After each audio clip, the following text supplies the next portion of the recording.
শোণিতপুৰ জিলাৰ অন্তৰ্গত ঢেকিয়াজুলি ৰাজচক্ৰ এলেকাৰ চিৰাজুলিৰ শ্ৰী শ্ৰী ৰঘুনাথ সত্ৰত আজি এখনি ৰাজহুৱা সভা অনুষ্ঠিত হয়। উল্লেখ্য যে চিৰাজুলিৰ শ্ৰী শ্ৰী ৰঘুনাথ সত্ৰৰ উন্নয়নৰ বাবে অসমৰ মাননীয় মুখ্যমন্ত্ৰী ডক্টৰ হিমন্ত বিশ্ব শৰ্মাই 1 কোটি টকাৰ অনুমোদন দিছে। সেই উপলক্ষে আজি চিৰাজুলিৰ শ্ৰী শ্ৰী ৰঘুনাথ সত্ৰৰ প্ৰাংগণত নিৰ্মাণ কাৰ্যৰ আধাৰশিলা স্থাপন কৰা হয়। উক্ত আধাৰশিলা স্থাপন কৰি অসম চৰকাৰৰ কেবিনেট মন্ত্ৰী অশোক সিংহলে। আধাৰশিলা স্থাপনৰ পিছতে অনুষ্ঠিত হয় ৰাজহুৱা সভা। উক্ত ৰাজহুৱা সভাত উপস্থিত থাকি মিয়াৰ বিৰুদ্ধে হুংকাৰ দিলে মন্ত্ৰী অশোক সিংহলে। আনকি সত্ৰ নামঘৰত মিয়াৰ প্ৰৱেশ বন্ধ কৰিবলৈ গৌৰৱ গগৈক সতৰ্কবাণী দিলে মন্ত্ৰী অশোক সিংহলে।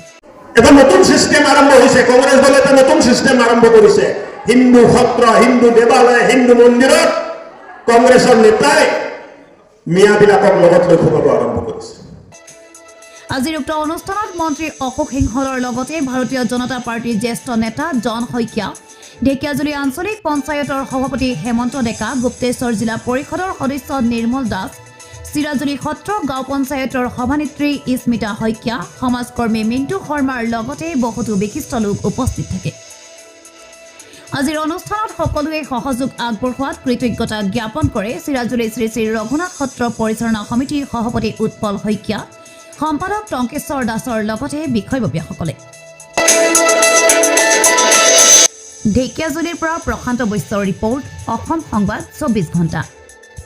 আজি আমাৰ মনটো সত্ৰবাসীৰ কাৰণে যেনে বহুদিন এটা সপোন, এটা আটক ধুনীয়া মণিকূট নিৰ্মাণ হ'ব। মুখ্যমন্ত্ৰী মহোদয়ে যোৱা 23 চনৰ 13 মে' তাৰিখে আমাৰ যিটো দৌল মন্দিৰ মহেন্দ্ৰ চান্দক পৰিয়ালে আমাক আটক ধুনীয়াকৈ বনাই দিছিল। সেইটো উদ্বোধন কৰিব আহোঁতে সত্ৰত তেওঁ সেৱা লওঁতে আমাক কথা দি গৈছিল যে সত্ৰৰ মণিকূট ভাগ মই নতুনকৈ নিৰ্মাণ কৰি দিম। তেওঁৰ সেই কথামতে তেওঁ যেনেকৈ কথা দি গ'ল তেনেকৈ তেওঁ কথা ৰাখিলে।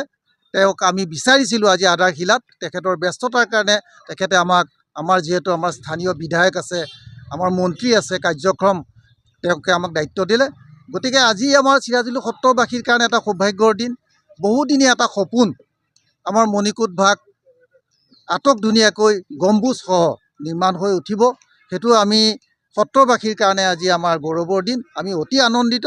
এই চৰকাৰৰ প্ৰতি আমাৰ আস্থা আছে, মুখ্যমন্ত্ৰীৰ প্ৰতি আস্থা আছে, আমাৰ যিজন বিধায়ক তথা মন্ত্ৰী অশোক সিংহলদেৱৰ প্ৰতিও আমাৰ আস্থা আছে, বিশ্বাস আছে।